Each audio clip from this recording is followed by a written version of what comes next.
Je prie que Dieu te donne l'intelligence. Je prie que Dieu te télécharge la langue. Que Dieu te donne l'intelligence. Que Dieu te donne cette capacité. Cette semaine, je vais rencontrer T.D. Jakes, mais je ne serai pas causé avec lui. Alors que pendant des années, je l'écoutais prêcher. C'est lui qui a influencé mon style dans la prédication. Mais on va se rencontrer, ce sera good morning, good morning. Quel retard! Allez étudier l'anglais. Mettons nos cultes en anglais sur Internet, comme fait déjà le pasteur Mohamed. Mettons cela. Enseigne-moi, mettez cela en anglais. Mettez l'anglais. Mettez l'anglais.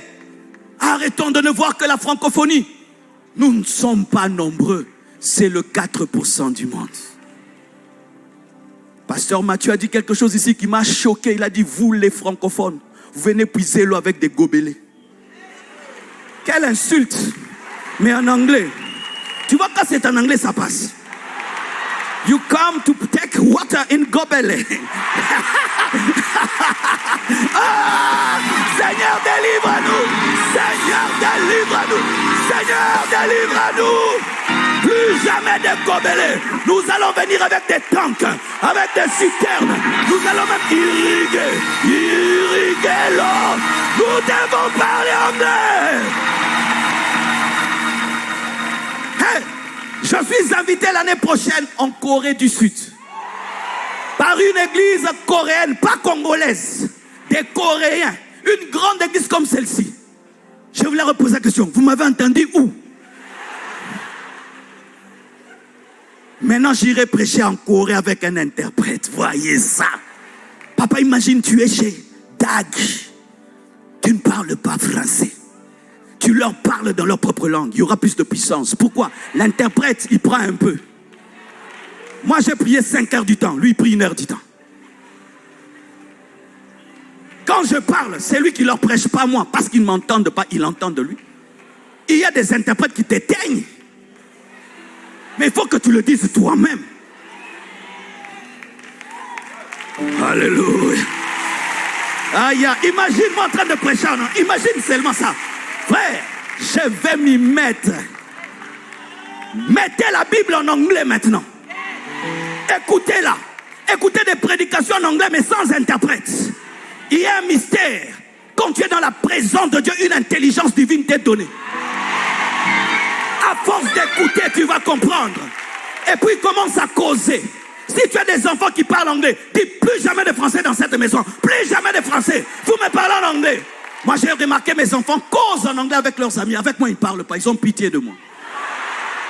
Si je commence, il dit papa arrête. Pas d'arrêter, c'est moi qui paye les études. Tu parles en anglais. Tu parles en anglais. I don't see you today. Tu étais où? In the living room. Oh! Francophonie. Francophonie.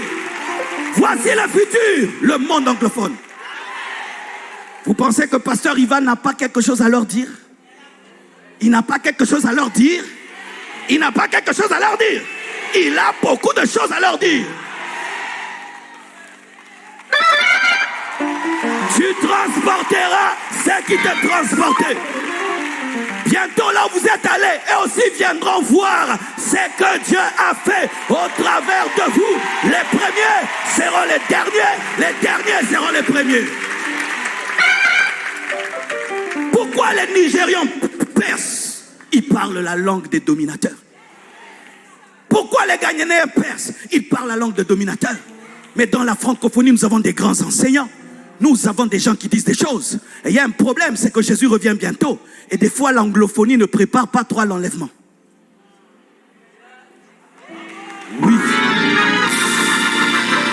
Lorsque nous avions une mentalité médiocre, Dieu les a utilisés pour nous donner l'excellence. Mais nous devons maintenant leur dire, merci pour l'excellence, Jésus revient bientôt.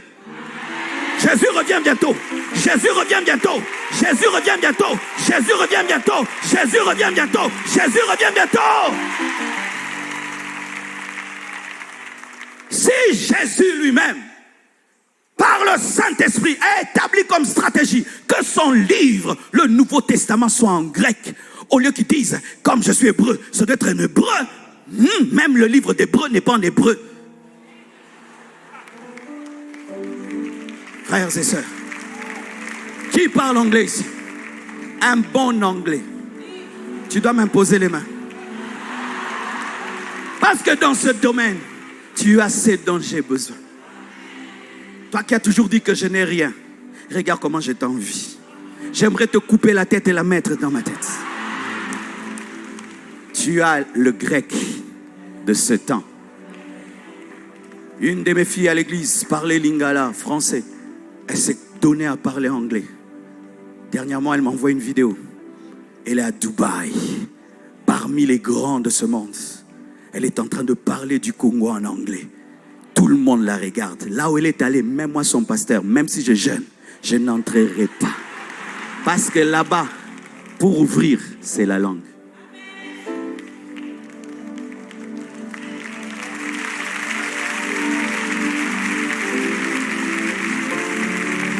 Ainsi, ne perds pas ton araméen. Gardez vos langues. Parlez Chiluba, c'est exceptionnel. Parlez Kiswahili, c'est merveilleux. Kikongo, c'est merveilleux. Mais ajoute le français, mais surtout l'anglais. En France, tu arrives dans certains hôtels 5 étoiles, on te parle en anglais, mais on est en France. Dans certains avions, tu montes seulement, le français disparaît. Les hôtesses ne parlent pas français.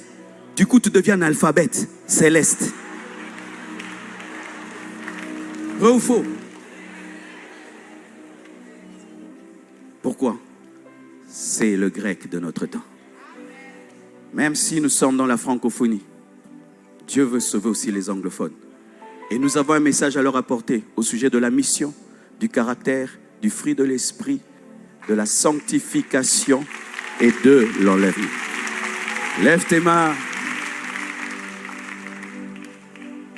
Demande à Dieu le renouvellement de l'intelligence, la capacité d'apprendre. La capacité d'apprendre. Prie au nom de Jésus-Christ. Plus de toi, Seigneur, plus de toi.